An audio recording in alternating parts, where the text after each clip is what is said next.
दोस्तों शंकर अपने पिताजी का इलाज कराने के लिए डॉक्टर के पास ले गया।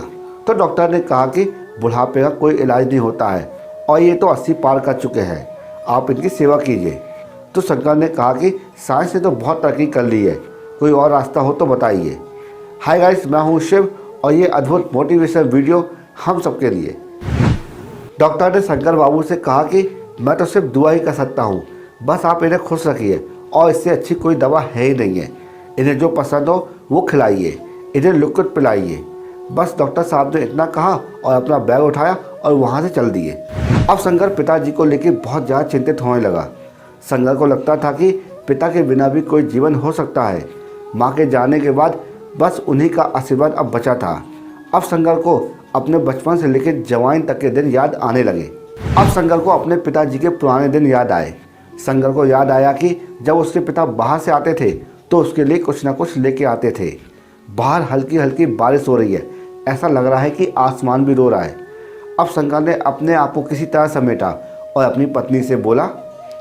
शंकर ने अपनी पत्नी से कहा कि आज सबके लिए मूंग की दाल के पकोड़े और हरी चटनी बनाओ, मैं सबके लिए जलेबी लेके आता हूँ। अब उसकी पत्नी ने पहले से ही दाल भिगो रखी थी तो उसे पीसने के लिए लग गई। अब कुछ ही देर में रसोई से पकोड़े की खुशबू आने लगी और शंकर जलेबी ले आया। शंकर ने जलेबी को किचन में रखा और पिताजी के पास जाके बैठ गया और पिताजी के हाथ को अपने हाथ में रखा और निहारते हुए बोला। शंकर ने कहा कि बाबा, आज मैं आपकी पसंद की चीज़ लेके आया हूँ, थोड़ी जलेबी खाएंगे क्या? अब पिताजी ने हल्की से आंखें झपकाई और मुस्कुराते हुए बोले, बेटा लगता है पकोड़े बन रहे हैं। शंकर ने कहा कि हाँ बाबूजी, जो आपको पसंद है और मुझे पसंद है। अब शंकर ने अपनी पत्नी को आवाज़ लगाई, जरा पकोड़े और जलेबी लेके आना। शंकर ने अपने पिताजी के हाथ में पकोड़े रखे और कहा कि बाबूजी खाइए। शंकर ने बड़े प्यार से अपने हाथ से पिताजी को पकोड़े खिलाए। तो पिताजी ने कहा कि बस बेटा पेट भर गया, जरा सी जलेबी खिला दे। तो शंकर ने जलेबी का एक टुकड़ा लिया और पिताजी के मुंह में रखा। अब पिताजी बड़े प्यार से शंकर को निहार रहे हैं। पिता ने शंकर की तरफ देखा और कहा, खुश रहो बेटा, अब मेरा दाना पानी पूरा हो चुका है। तो शंकर ने कहा कि नहीं नहीं पिताजी, अभी आपको सेंचुरी मारनी है, आप तो मेरे सचिन तेंदुलकर हो। ऐसा कहकर शंकर की आंखों में आंसू बहने लगे। अब पिताजी मुस्कुराते हुए बोले, तेरी माँ पवेलियन में इंतजार कर रही है, अगला मैच मुझे उसके साथ खेलना है। जब तेरा पोता बन के आऊँगा तो तेरे साथ खूब खेलूँगा और खूब खाऊँगा भी। अब पिताजी उसे देखते ही जा रहे हैं। शंकर ने प्लेट उठाई और एक किनारे रख दिया।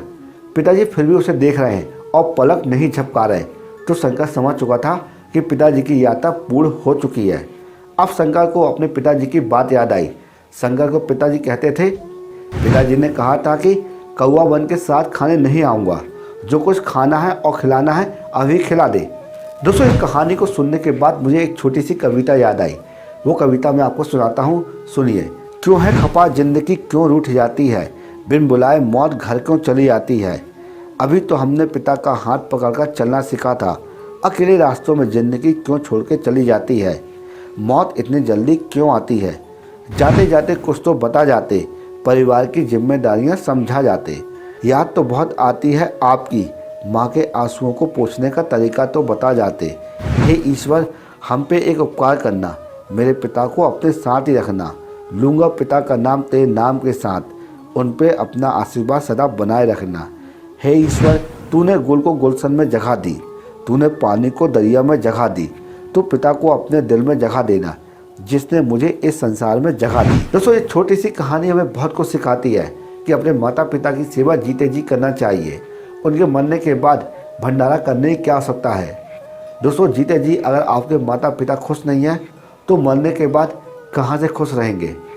दोस्तों, कोशिश करिए कि अपने माता पिता की सेवा जीते जी करिए और उनका सम्मान करिए और उनके पास रहिए। जितना समय आप बुढ़ापे में अपने माता पिता के साथ बिताएंगे, आपकी औलाद भी उतना समय आपके साथ बिताएगी।